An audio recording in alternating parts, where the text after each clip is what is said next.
Oiê, vamos falar de água funda? Sejam bem-vindos a mais um vídeo, a mais uma explicação. E no vídeo de hoje, para poder te ajudar mais com a leitura do livro Água Funda, eu vou falar sobre 5 coisas que você precisa saber antes de fazer a leitura, no sentido de que você ainda não leu ou não sabe muitas informações. É mais para poder você não ser pego de surpresa. A obra Água Funda fala de um romance que a gente tem a respeito de 2 linhas temporais de 50 anos. A gente não tem uma precisão temporal de quando acontece, então a gente tem mais ou menos uma ideia do mais ou menos o final do que a gente tem da escravidão, então a gente tem a abolição da escravatura, até mais ou menos o começo que a gente tem dos anos 20. A gente tem uma noção de uma passagem de 50 anos, mas não é específico o que vai acontecer de anos, então isso não é a parte mais importante.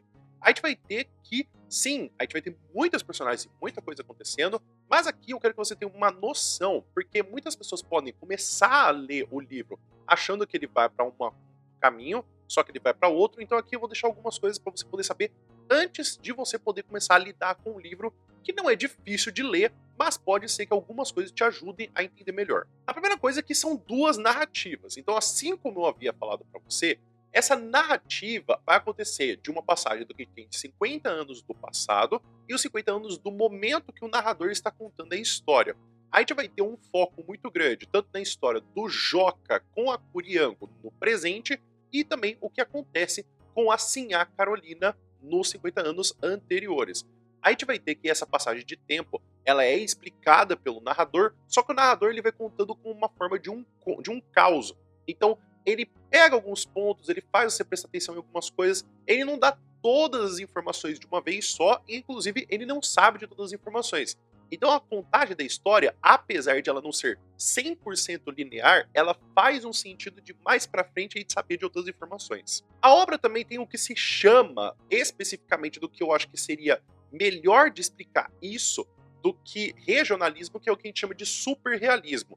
Regionalismo é uma coisa meio que limitadora quando a gente ouve literatura, porque a gente fica pensando muito na diferença entre campo e cidade e que o local que se tem a obra é muito mais importante. O regionalismo é sim uma parte importante da literatura como identificação cultural. Só que quando a gente vai ver Água Funda, a parte do regionalismo ela não é tão importante que não seja por uma questão mais estética que ela não poderia acontecer em outros lugares. Como, por exemplo, quando a gente vai ler Sagarana, inclusive o termo é cunhado pelo Antônio Cândido em Sagarana para poder a gente chamar de superrealismo, é porque a ideia é que o regionalismo ele passa do que a gente tem da região que se acontecem as histórias. Então, as questões são mais universais. Então, a gente tem a função do trabalho, a gente tem o que é o amor, a gente tem sobre religião, superstição, crenças. Então, a obra não está preocupada com especificamente denominações específicas da região do que a gente tem da obra, mas muito mais como o papel de fundo que a gente tem da região é importante para a gente poder analisar questões da existência humana. Assim como eu falei do caos, existe também um locutor silencioso ao qual o narrador vai se comunicar, que a gente não tenha um nome específico, mas ele vai ser chamado de moço. Essa parte é importante porque traz em destaque o que a gente tem como também as descrições e até mesmo a narração do que a gente tem dentro da história. É muito importante a gente perceber que esse locutor silencioso abre uma disponibilidade para que a gente possa também ter até mesmo uma noção de que o narrador tem uma noção muito boa de que existem algumas perguntas, existem algumas indagações, como por exemplo, às vezes parece até mesmo que o próprio locutor não acredita muito bem no que está ouvindo. E aí o narrador intervém falando, não, mas é verdade, é só você poder perguntar ali para o seu Pedro Gomes que você vai ver o que aconteceu. Ou até mesmo algumas perguntas que parece que ele está repetindo a pergunta do locutor silencioso. Então, a ideia de a gente ter esse locutor silencioso é para a gente poder perceber que a função do texto ali é fazer com que a gente entenda a história, não realmente como o que a gente consegue explicar, se é pela ciência ou pela superstição, mas que a história como processo criativo, ela é importante. Um outro fato importante, assim como é característica de ser um caos, é que o narrador sabe quase de tudo. Então a gente precisa entender que nessa história, sim, o narrador tem muitas informações. Ele tem informações não somente do que ele viu, do que ele ouviu e do que ele estudou. Mas, muitas das vezes, ele vai inclusive contra o que o povo pensa. Então, muitas pessoas ficam falando, ah, porque aconteceu por causa disso. E aí traz o narrador com uma explicação. Como, por exemplo, em uma das partes da obra, fala que tinha morrido o seu senhor da fazenda por uma macumba, por um feitiço que foi lançado em cima dele.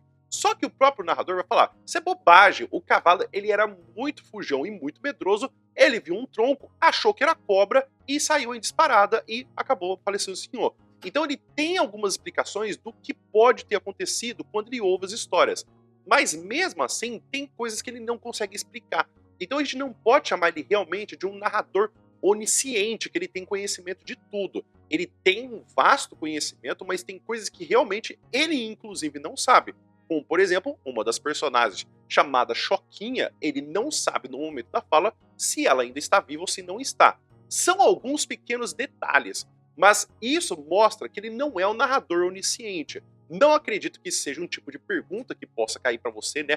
De qual que é a classificação do narrador, mas não, o narrador de Água Funda não é onisciente, ele não tem acesso a todas as informações que acontecem da história. E por fim, o principal sentimento. Eu acho que muitas obras carregam por si só um grande resumo de qualquer obra, que é um sentimento que está se trespassando não somente para a gente que está lendo, mas também para os personagens, que seria o sentimento do medo.